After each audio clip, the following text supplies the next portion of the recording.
तो कभी कभी लोग कहते हैं कि सब फिल्म वालों को इस बात की चिंता होती है कि हमारी फिल्में पाकिस्तान में भी दिखाई जाएंगी, जी वहां से भी कमाई होगी, जी तो इसलिए जरा ठंडे रहो, मत ज्यादा बोलो पाकिस्तान के बारे में। आपको पता है सरफरोश के बाद मुझे बहुत सारे नेगेटिव कमेंट्स आए पाकिस्तान से कि आप ये हमारे बारे में क्या दिखा रहे हैं, ये कर रहे हैं, वो कर रहे हैं, बहुत नेगेटिव कमेंट्स आए थे। एक और बात मैं आपको बताता हूँ, आपको मेरी फिल्म दंगल याद है? जब दंगल लगी थी तो Disney was the one of the producers, उन्होंने प्रेजेंट की थी, तो उन्होंने कहा कि पाकिस्तान के सेंसर से हमको रिएक्शन आया है कि आप इसमें जो आखिर में गीता फोगाट जीतती है तो उसके बाद हमारा तिरंगा ऊपर जाता है और हमारा राष्ट्रगान बजता है। तो उन्होंने कहा कि आप ये दो चीज़ें निकाल दीजिए, हिंदुस्तान का नेशनल एंथम निकाल दीजिए और आप इंडियन फ्लैग निकाल दीजिए, वरना हम ये फिल्म पास नहीं करेंगे। तो मैंने एक सेकंड में उनको बोला, डिज्नी वालों को, कि हमारी फिल्म पाकिस्तान में रिलीज नहीं होगी। तो उन्होंने कहा कि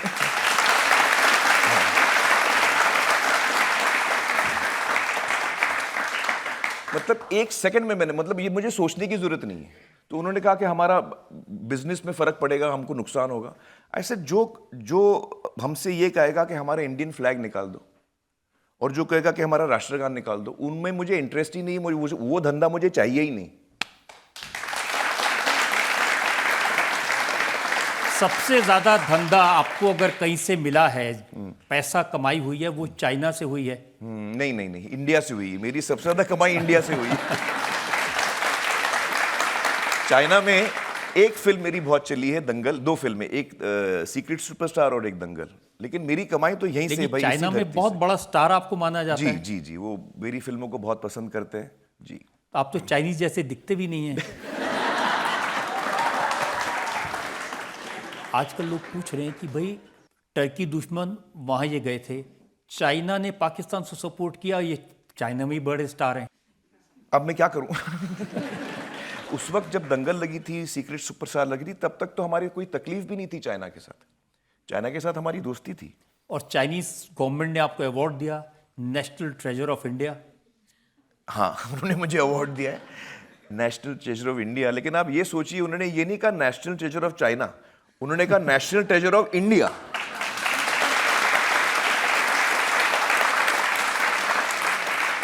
तो वो भी मानते हैं कि मैं इंडिया का नेशनल ट्रेजर। लेकिन चाइना तो आजकल हमारा दुश्मन बना हुआ है ना। जी जी, आप बिल्कुल सही कह रहे हैं। जो हमारे खिलाफ होगा, मैं हमेशा हिंदुस्तान के साथ खड़ा रहूंगा, हमारे आर्म्ड फोर्सेस के साथ खड़ा रहूंगा और हमारे देश के साथ खड़ा रहूंगा। आज देखिए, इंटरनेशनल कम्युनिटी को ये समझना बहुत जरूरी है कि भाई उन्होंने हमारे इनोसेंट सिविलियंस को एक टेररिस्ट एक्ट से मारा है। ये पूरी दुनिया को समझना चाहिए कि पहल उन्होंने की है, उन्होंने हमारे इनोसेंट लोगों को मारा है। ये कोई तरीका है? ये इंसानियत पे हमला है। उनको तो शर्म आनी चाहिए कि उन्होंने ऐसा किया। कोई भी मजहब ये नहीं कहता कि आप इनोसेंट लोगों को मारो। और ये टेररिस्ट जो कर रहे हैं, मैं उनको इस्लामिक मानता ही नहीं हूं। मैं तो उनको मुसलमान नहीं मानता हूं, क्योंकि इस्लाम में लिखा है कि आप जब किसी को भी, आप किसी भी इनोसेंट आदमी को नहीं मार सकते। आप औरतों पे हाथ नहीं उठा सकते, आप बच्चों पे हाथ नहीं उठा सकते। ये सारी चीजें हमारे मजहब में है, इस्लाम में है। तो ये जो कर रहे हैं वो मजहब के खिलाफ जा रहे हैं, गलत कर रहे हैं वो। जनता में से एक जो सवाल हम ले सकते हैं, हाल ही में ऑपरेशन सिंदूर हुआ था और हमारे इंडियन एयरफोर्स ने, लाइक वी सेड, कि पाकिस्तान के टेररिस्ट बेस्ड कैंप्स उड़ा दिए थे। हाँ। एंड इसमें सर हमें बहुत गर्व फील हुआ था। बिल्कुल। बट उस टाइम आपको क्या महसूस हुआ, आपने क्या फील किया? मुझे वही फील हुआ जो आपको फील हुआ। आपको मुझे बड़ा गर्व है हमारी सेना पर, हमारे आर्म्ड फोर्सेस पर, मुझे बड़ा गर्व है। तो आपको नहीं लगता कि वहां जाके बॉर्डर पर उनकी हौसला अफजाई करनी चाहिए? मैं गया हूं, शायद आप लोगों को पता नहीं है ये बात। जब कारगिल का युद्ध हुआ था और हम जीते थे कारगिल का युद्ध, तो मैं इकलौता इंसान था जो, मुझे याद है, मुझे नहीं पता और कोई गया कि नहीं। उसके बाद मैंने 1 दिन, 2 दिन, 3 दिन नहीं, मैंने 8 दिन बिताए कारगिल में। मैं लेह में लैंड हुआ हूं सर, मैं लेह में लैंड हुआ हूं और वहां से लेके श्रीनगर तक जो सड़क जाती है, for 8 days I was on the road, और मैं हर रेजिमेंट से मिला हूं। मैं असम राइफल से मिला हूँ, राजपूताना राइफल से मिला हूँ, लद्दाख स्काउट से मिला हूँ। जितने, मतलब अभी भी तो सारे रेजिमेंट्स के मुझे नाम भी याद नहीं है, लेकिन जितने रेजिमेंट्स थे उस 8 दिनों में मैं सिर्फ जवानों से मिला हूँ और मैंने उनकी हौसला अफजाई मैं करने गया था कि आपने युद्ध हमारे लिए जीता है, आपने हमारी हिफाजत की है, मैं आपको प्रणाम करता हूँ और मैं आपका शुक्रगुजार हूँ।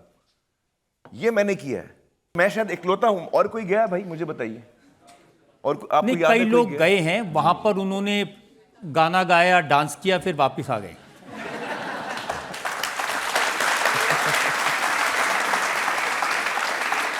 लेकिन जब आप गए थे तब की मुझे शिकायत याद है। जी। मुझे कहा गया कि आप ऑफिसर से नहीं मिले। जी, मेरी एक रिक्वेस्ट थी रजत जी, आर्मी के हाई कमांड से मैंने एक रिक्वेस्ट की थी कि मैं ये 8 दिन बिताऊंगा, जवानों के साथ बिताऊंगा। तो ऑफिसर तो जाहिर है वह रहेंगे वहीं, लेकिन मुझे पूरा वक्त जवानों के साथ गुजारना है। तो इसीलिए मैंने ये एक रिक्वेस्ट की थी कि मैं सिर्फ जवानों के साथ गुजारना चाहता हूँ, उसके साथ ऑफिसर्स भी हम लोग साथ रहेंगे। और अभी मैं वो बात फिर आई दिमाग में, फिर चली गई। गजनी हो गया यार।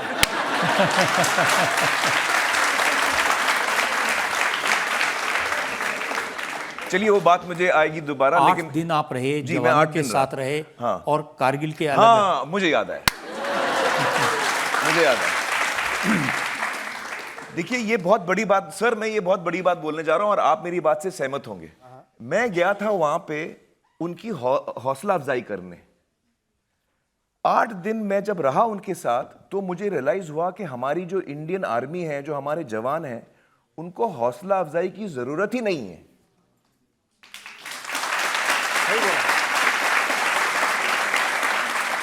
वो इतने मुश्किल टेरेन में रहते हैं, इतने मुश्किल टेरेन में उनका काम है और उस मुश्किल टेरेन में वो हमारा डिफेंस करते हैं, लेकिन उनका जो हौसला है वो इतना कमाल का है, उनके चेहरे पे मुस्कुराहट है, बिल्कुल वो एकदम कॉन्फिडेंट है और एकदम खुश हैं।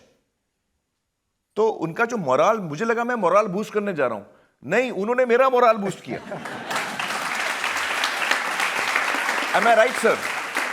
आप बिल्कुल सही कह रहे हैं, हाँ। क्योंकि जो देशभक्ति है वो दिल से होती है, बिल्कुल दिमाग से नहीं होती है। और